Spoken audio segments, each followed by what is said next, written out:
So let's talk about design. More specifically, framing composition. And how it can manipulate your audience. I force you to look at what I want you to look at. What do I need my audience to focus on to best aid my story is what you should always ask yourself when framing.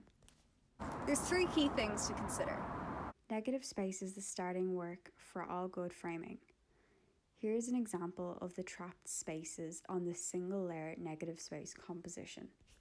There is also multiple layer negative space. Here is when you look into further detail at the trapped shapes and different stages of your composition. Here is an example of what would be the first layer, and here is the second layer.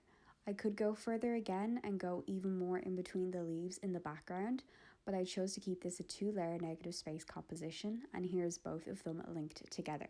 Silhouette or positive space is a totally different story. Here's an example of a bad silhouette. As you can see, this is very unclear and confused.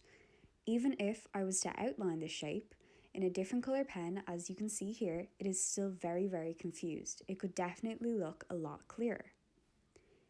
Here, you see a second example of a better silhouette. It is still not perfect and could definitely be improved, but as you can see, the shape and what the 2 characters are doing is a lot clearer than the previous example. And as you can see, the negative space would be everything not blacked out. These are the 3 key things you need. And then you just put it all together. Unless you're still totally confused, which is, it's fine. At least that's what I tell myself.